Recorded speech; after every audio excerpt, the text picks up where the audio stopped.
Welcome back to the GSTL. F United versus oGs, and F United in the lead?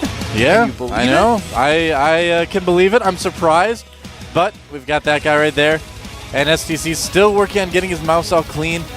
Needs a very clean mouse. Yeah, he had to make sure the little pads at the bottom weren't worn off, so he can move his mouse very easily. Over the break, we got to see StarTale Legends pick for today. Yeah, we did. And also, someone tweeted me about the 2Ks in the queue. I'm going to give a shout out to Gary Oak Robotron. He was right. It was an Arthur reference. And I say Arthur. Dude, it's from the theme song. No, man, it's not from the theme song. What is it from? It's from when Buster Baxter is trying to play soccer. Come on. What? More people need to watch Arthur. I mean, no, everyone who watches the GSL play doesn't watch Arthur and Friends, but probably not. Especially I used to, man. I didn't have cable TV. I watched that stuff all the way until I was in like 6th grade, man. I kept watching Arthur. Back in my day, we just watched Mr. Rogers and Sesame Street and He-Man and Thundercats. Those were some good shows too. They were. Thundercats especially, man. I love that stuff. Well, where do we go from there? Where do we go from here? Well, we're going to go into this next game. It's going to be on Xel'Naga Fortress. Yeah. Phoenix versus the STC. TVT time. Get your tea and crumpets ready, I guess. Yeah, man. TVT and You're at tea Golem time. TVT. That's such a great idea. I want to do like a show that's on in the afternoon called TVT and tea time now. You should just call it TVT and Crumpets. TVT and crumpets? Yeah. I suppose. We'll work it out. Here we go. Game time at the GSTL.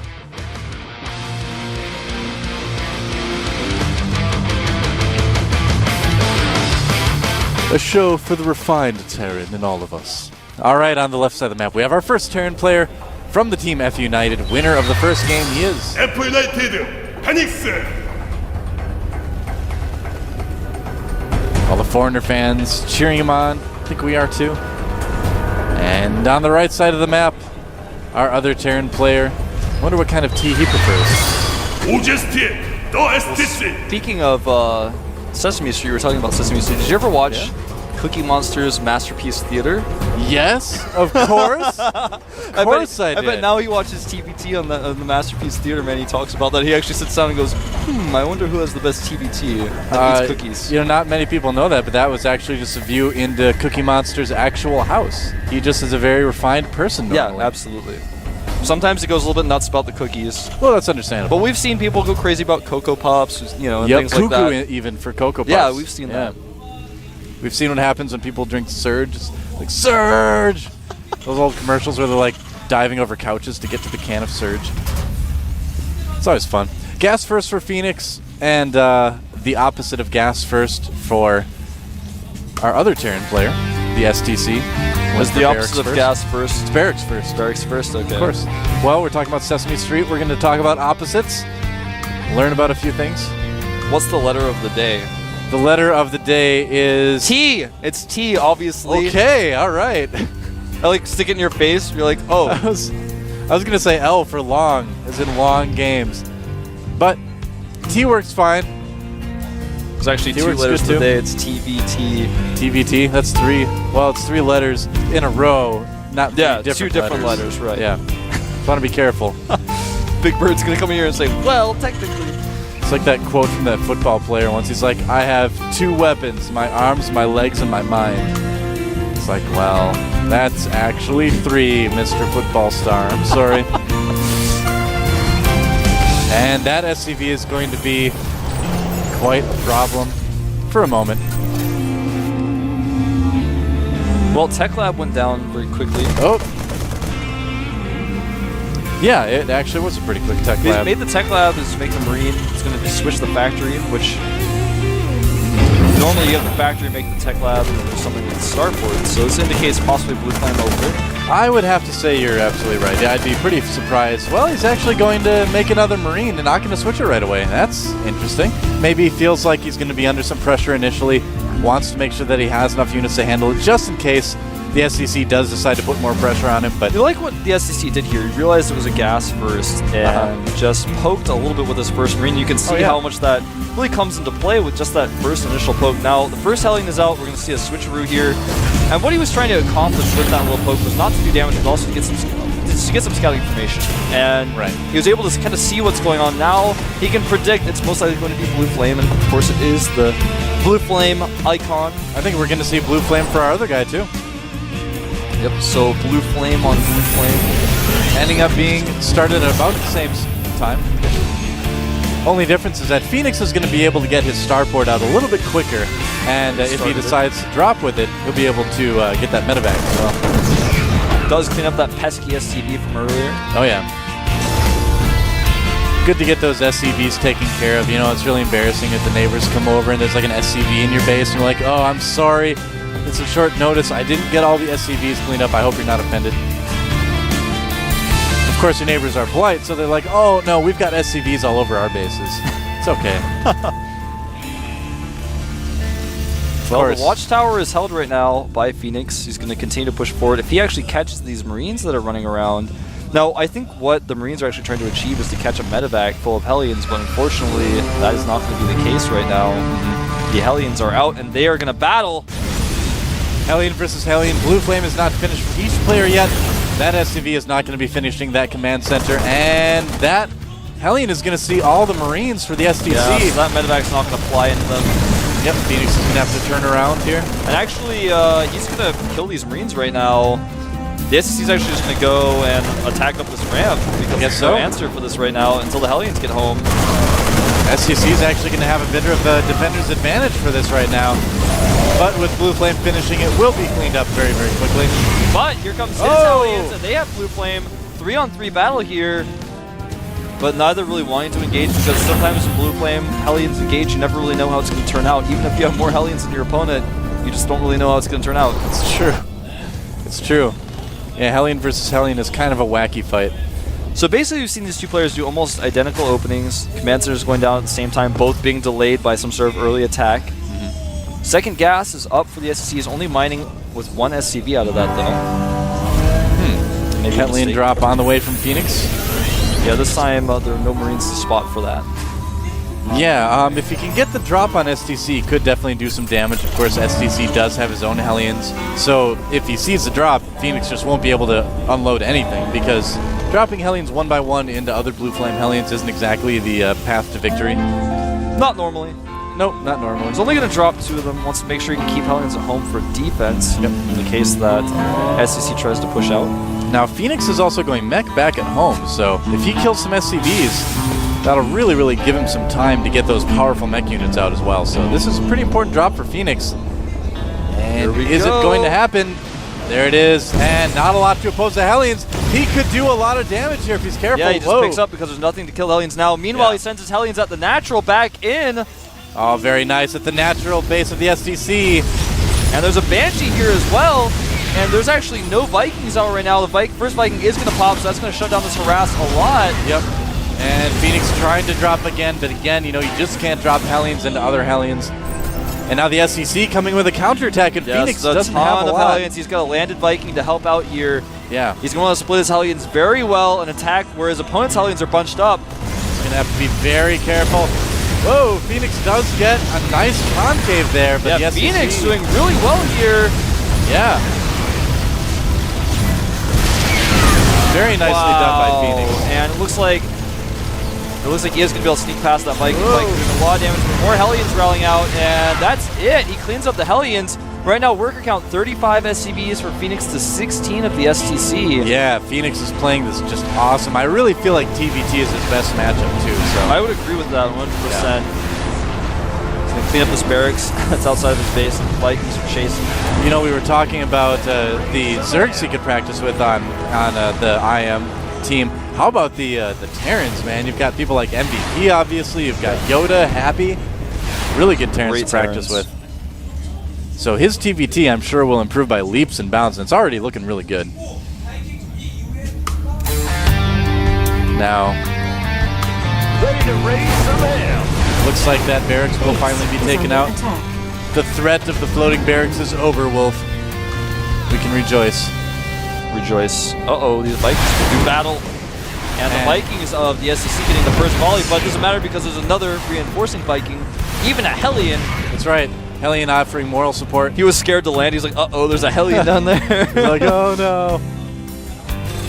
But through all of that, the Vikings did prove to be quite a distraction from the drop. Yeah, this could. Oh, he's gonna find it. Damage. Oh no, the Viking almost found it, but here comes the drop. Oh boy, and Phoenix doesn't have a lot to respond to this right now. These Hellions are going to do some damage, to say the least. Oh, those are being lined up. Oh, that was a huge hit. Wow. Lifts up, and now the natural is relatively exposed. Yeah. Phoenix has to have his Hellions. He's going to lose all the Hellions. Yep, there there they go. He's going to lose the medevac. He's like, I'm leaving the map. I promise. I'm not going to come back. Meanwhile, though, Hellions coming down into the natural, very similar to how Phoenix used his Hellions earlier. Yep. One tank there, but that's not going to be enough to really defend here. Who's going to get the first shot? Oh, this looks really weird. Yes, it does. Clumped up Blue Flame Hellions versus clumped up Blue Flame Hellions. And Phoenix will just barely hold that off. Wow. That didn't Talk make about any an even sense. trade. I know. But four Hellions Phoenix are gonna beat remains your eight. ahead here in supply, despite losing a lot of his SCVs, 36 to 23. Yeah, Phoenix has killed more workers. That's a big deal in this game, in this matchup right now. They have very similar unit counts, 2 Hellions to 2, 4 to 4 tanks, but Phoenix has 4 Vikings, and those are really going to be crucial for that air advantage, so he can see his opponent's tanks, and also he can use those to defend against Hellions if he needs to. He can do all sorts of things with these Vikings. Yeah, I mean, and it's really, really nice to have the air advantage as well. I mean, on top of this, to mention, Phoenix's tanks have full health, whereas the tanks of the SEC are getting low. Very true. Oh, Vikings landing in the mineral line. He's going to be able to stay ahead on worker count. Focusing on the Hellions. And meanwhile, the naturally attacks with the siege tanks. look at Like that. I said, they have more health. Phoenix is just looking great this game. He really is, man. And his Vikings get away. He's going to back up. SCV is coming off the line. Yep, Going to lose back a lot into of natural those. expansion. Let's take a look. Never mind. Vikings killing some SCVs, but at the natural expansion right there, SCVs having to be pulled to defend against that. It looks like Phoenix might lose these Vikings, but he's doing so much damage to the SPC right now. In fact, he only loses a few of them, keeping the rest alive, continuing to harass. That is the last tank for the SPC. Once he loses that, he's got nothing. And he's got very few SCVs left in his main as well. Oh, look at that. Sieging up now. Oh, man. This game is pretty much over, Wolf. Phoenix playing so well, showing great multitasking throughout this entire game, harassing the SCVs multiple times at multiple locations while pushing with his tanks. GG! And you know, Phoenix. we call the SEC the guy you cannot crack. He's got usually impenetrable defenses, but Phoenix cracked him today, cracked him wide open, man. He took that egg and he threw it at the sidewalk. He, like, smashed it against his forehead first, and then he looked in the camera and went, "Rrrr!" and then he threw it on the sidewalk that was so hot from the Hellions. It cooked immediately. He put it in some bibimbap, and then he ate it, and then he won the game. Making me so hungry. I know. I had bibimbap for lunch, man. It's really good.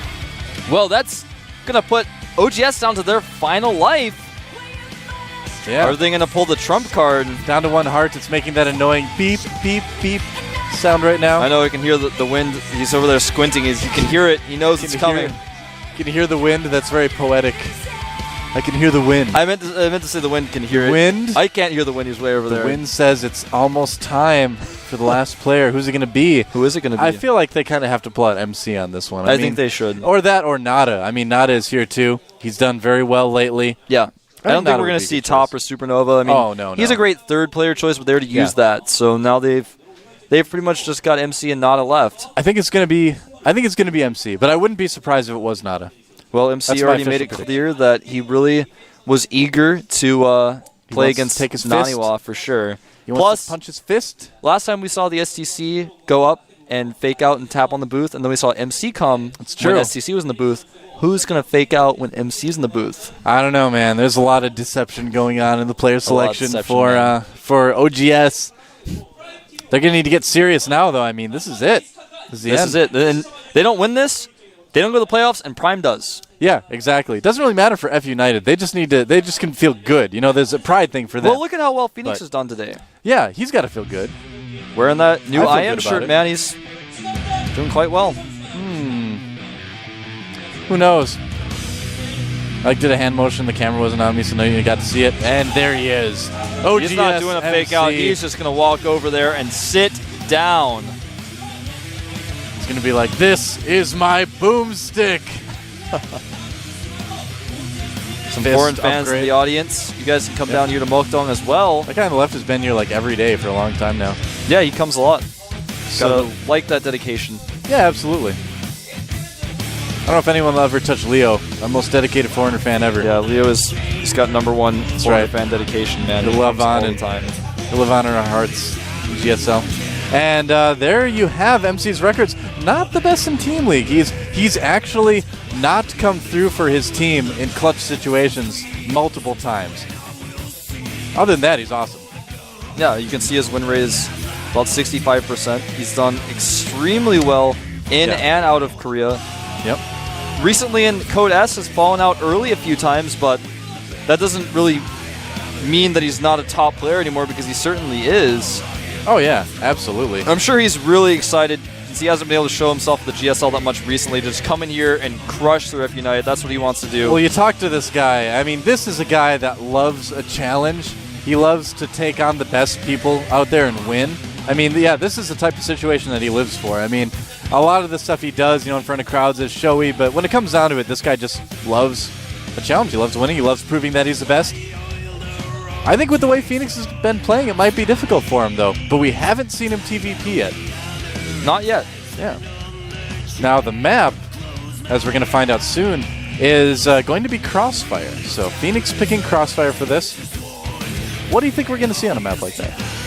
Well, I have my ideas, but I want to hear what you have to say. Well, MC, when you pick Crossfire like this, oftentimes you do Void Ray all-ins. Yep. Remember, there's the rocks on the side of this map that you can break down. We have seen a lot of Void Ray all-ins, but also normal standard MC play is still quite good on this map. Colossi is quite strong until the Vikings come out. There's a lot of different trade-offs that you have, so honestly, I think MC, I don't think he's going to do an all-in. I think he's just going to try to play solid. I think we may even see a 1 to 3 gate expand into just a longer game. I think that's what we're going to see. Well, we're going to see pretty soon. MC has to get his settings all ready. We saw the wind there. The wind whispering into MC's ear. He's like, Came in like a breeze. make void rays. Make lots of them. That's what he said. Void And then- Rays have been kind of trendy right now. They're yeah, getting more well, popular. that's the thing. I mean, the more that Terran players do that Marine Tank Banshee, the more we're going to see that Void Ray, just because it's such a great answer to that. It is a good style. answer. It's also a good answer to 1 barracks expands. Even Yep. 2 racks can kind of struggle to hold it sometimes if it's not fully prepared for. Yeah. You'd be very careful about that all in.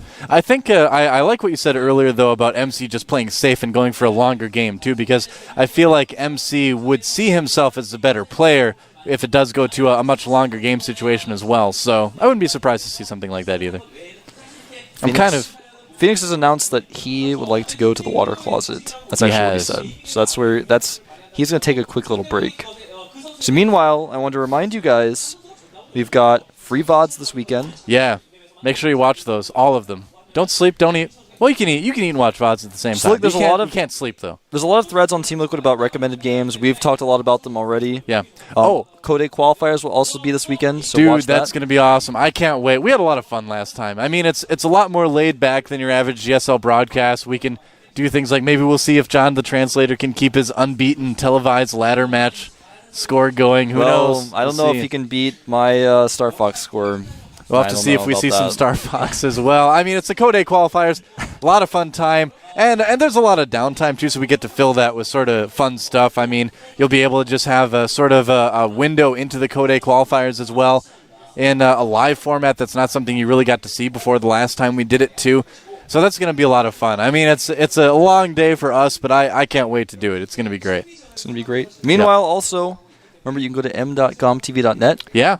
Watch this on your mobile phone if you have an iDevice. You can follow GomTV at GomTV. You can follow me at FXOWolf. You can follow him at DoaSC. Yep. That's right. So follow all of us.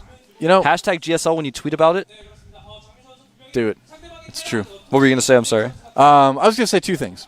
One was about the mobile site, and that is I actually have it linked on my desktop bookmarks bar, too, because it's the easiest way to just find out the upcoming matches. You just click it, it's right there. It's very simple. The other thing I was going to say is if we're talking about VODs, watch Lennox versus Clyde. That was a really entertaining Yeah. series. And also Clyde versus Trickster. Any games those two play against each other tend to be very entertaining games as well. Yeah. Yeah. Definitely watch those. go back if there's ever a player you've heard about or you hear references to. If you ever thought, I wish I had Season 2, bought so I could watch the VOD. Just do that stuff this week, and it's completely free. You can watch anything, any game ever. Watch it. You watch little documentaries and things like that, everything. Yeah.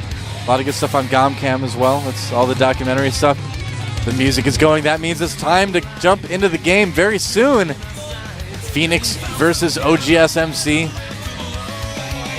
Is oGs going to make the playoffs? Their fate rests in the very capable hands of MC, or should I say the fist of oGs MC. Here we go. I almost said oGsTL, but it's just the GSTL. Also oGsTL. There's one of their players right now. Let's get into the game.